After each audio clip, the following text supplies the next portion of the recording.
Magandang araw at magandang buhay, lalong na sa ating mga minamahal na mga senior citizens. Ako po pala si Roel Mendoza Tanyo at sa araw po na ito ay may magandang balita kayo na dapat malaman. Atensyon sa lahat ng mga lolo at lola na pensioner sa Social Pension for Indigent Senior Citizens. Dahil sa October 4, 2025 ay meron po magaganap na payout sa social pension. At kung gusto nyo malaman, sa video ko na ito, ipapaalam ko sa inyo ang mga lugar kung saan may magaganap na payout sa Social Pension for Indigent Senior Citizens. Pangalawa, saan po ang payout venue? Pangatlo, ano ba ang oras ng inyong payout? Pang-apat, ano ba ang kumpletong requirements na dapat mong i-ready? Panglima, mga dagdag kaalaman para po sa inyo pong inaasam-asam na payout sa social pension for indigent senior citizens. Kaya naman, pakinggan mo ito. Attention sa lahat ng mga senior citizens. Social Pension October 4, 2025 payout schedule. Ating alamin ang buong detalye sa balitang ito. Inaanyayahan kita na tapusin mo ang video na ito hanggang sa dulo nang sa gayon makuha mo ang punto ng video kong ito. At kung ikaw ay bago pa lang sa aking YouTube channel at gusto mo ang ganitong content na pinag-uusapan ang payout ng ating mga senior citizens, update ng balita patungkol sa ating mga senior citizens, at iba pang mga bagay patungkol sa ating mga senior citizens, ay i-subscribe na ang aking YouTube channel. Dahil araw-araw po akong nag-upload ng mga informative contents para po sa ating mga minamahal na senior citizens, na sa gayon ay meron kayo idea kung ano ba ang ganap ng inyo pong mga balita na dapat malaman. At kung nais mo na maging updated ka sa mga videos na i-upload ko pa dito sa aking YouTube channel, ay i-bell notification mo na. At sa puntong ito, atin na pag-uusapan ang bagay na ito. Kaya naman, kung ikaw ay ready na, let's go, pakinggan mo ang balitang ito na para po lamang po sa iyo. Ang una sa tinistahan ay ang Barangay San Juan, Calamba City. Dahil sa October 4, 2025 ay meron po magaganap na payout sa Social Pension for Indigent Senior Citizens sa alas 8 hanggang alas 11 ng umaga po ang inyong payout, at magaganap po ito sa San Juan Elementary School. Kasunod po ay ang Barangay San Jose Senior Citizens. Dahil sa October 4, 2025, alas 8 hanggang alas 11 po ng umaga ang inyo pong payout. Sa Barangay Alihawan at Naatang, meron po magaganap na quarter social pension payout and birthday cash incentive payout sa mga senior citizens at PWD. Sa Alihawan, alas 9 hanggang alas 11 ng umaga. Sa Naatang, alas 11 alauna ng hapon sa October 4, 2025. Sa Naatang Covered Court po ang inyo pong payout venue. Sa Barangay 163, meron po maganap na payout sa senior citizens at claiming of cash gift and August and claimed birthday celebrants sa 9 hanggang 10:30 ng umaga sa Barnakea Compound po magaganap. Sa City Government of Caloocan, sa office po ng Senior Citizens Affair, meron pong ganap na birthday cash gift and birthday package distribution schedule sa October 4, 2025, Saturday. Sa alas 9 hanggang 11 ng umaga sa Barangay 14. Sa Barangay 14, Covered Court ang inyong payout venue. Sa alas 12 hanggang alas 2 ng hapon sa Barangay 8, sa Barangay 8 Covered Court. Sa alas 9 hanggang alas 11 ng umaga sa Barangay 12, sa DDYC Covered Court, Barangay 12. Sa alas 12 hanggang alas 2 ng hapon ang Barangay 71, 72, 73, 74, 75, 76, 77, 78, 79, and 80. Ang inyo pong payout venue ay magaganap po sa Barangay 73 Covered Court. Sa alas 9 hanggang 10:30 ng umaga, ang Barangay 163 sa Barangay 163 Barnakea Compound. Sa alas 11 hanggang 12:30 ng tanghali sa Barangay 162, ang inyo pong payout venue ay magaganap po sa Barangay 162 Barangay Hall.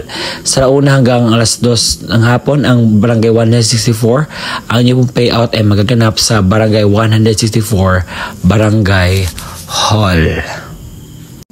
At yun lamang po ang magaganap na payout sa araw po ng Sabado, October 4, 2025. Kaya naman, inaanyayahan kita na kunin mo po ang mga importante at mga detalye na dapat pong magaganap sa requirements.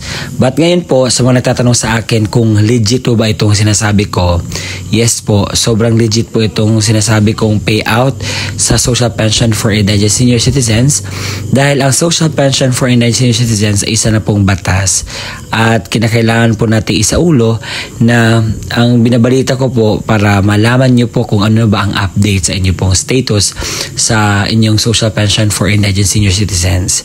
At sa mga nagsasabi, Sir, bakit wala po ang aming lugar dito? So ano po yung dapat namin gawin para ma-update din kami sa aming tawag dito, social pension. So ang maaari nyo pong gawin ay pumunta kayo sa pinakamalapit na barangay sa inyo at tanungin po sa update ng inyong social pension for indigent senior citizens.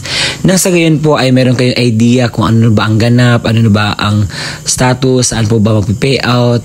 At kasi mayroon pong mga personnel in charge na hindi sila nagpo-post dito sa Facebook pero nagpo-post sila ng update doon po sa inyong barangay. Kaya naman, pumunta kayo doon at alamin niyo po ang dapat niyong malaman patungkol po sa inyo pong inaasam na payout sa social pension for indigent senior citizens.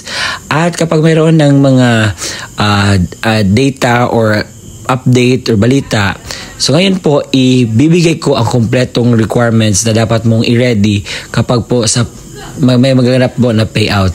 So, kasi ang payout po, walang payout kung walang kompletong requirements. Kaya ibibigay ko ang kompletong detalye ng requirements ngayon na. Sa social pension for indigent senior citizens. Kung senior citizens or beneficiaryo ang kukuha ng kanyang payout, isang malinaw na photocopy or Xerox ng senior citizens ID na mayroong 3 original na pirma or thumb mark katulad sa ID ng senior citizens. Paalala, panatiling presentable ang mga dokumento, ilagay sa plastic envelope nang iwasang magusot. Huwag bilutin ang mga papel at siguraduhin pareho ang pirma o thumb mark base sa senior citizens. Kung authorized representative ng senior citizens or beneficiaryo ang kukuha ng pensyon, isang malinaw na photocopy ng ID ng senior citizens at lagyan na 3 original na pirma o thumb mark katulad ng nasa ID ng senior citizens. Authorization letter na nagmumula sa MSWDO, CSWDO at OSCA na mayroong original na pirma na MSWDO, OSCA, senior citizens at authorized representative. Isang malinaw na photocopy ng government-issued ID gaya ng SSS, updated PhilHealth ID, barangay ID, UMID, voters ID, updated voter certification, updated police clearance ng authorized representative at lagyan na 3 original na pirma o thumb mark katulad ng ipapakitang ID. Paalala, siguraduhin pareho ang lagda, thumb mark ng senior citizen, beneficiaryo at authorized representative base sa kopya ng government-issued ID na presenta. Kompletuhin ang mga hinihinging lagda, thumb mark sa authorized letter, iwasang magusot at huwag bilutin ang mga dokumento. Kung namatay na ang beneficiaryo, isang malinaw na Xerox ng ID ng pensioners.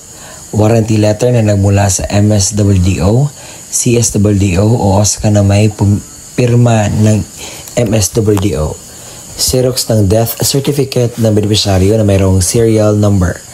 Isang malinaw na photocopy ng government-issued ID gaya ng SSS, updated PhilHealth ID, updated barangay ID, UMID voters ID, updated voter certification, at updated police clearance ng authorized representative at lagyan na 3 original na pirma o thumb mark katulad ng pinapakitang ID.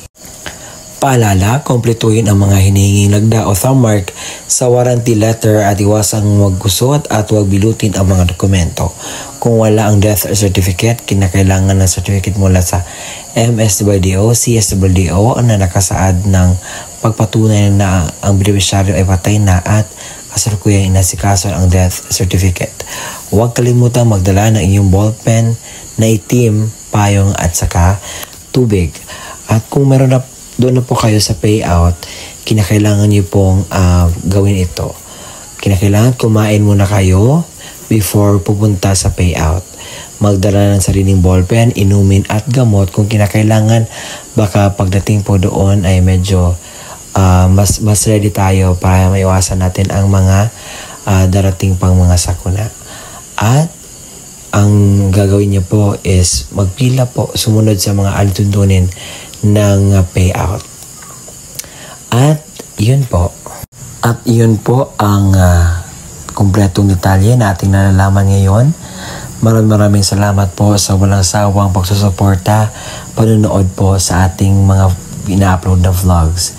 Umabot na po tayo sa 70,000 subscribers. Maraming salamat po and God bless us all. Gawin natin 100K. Kaya ba? Salamat!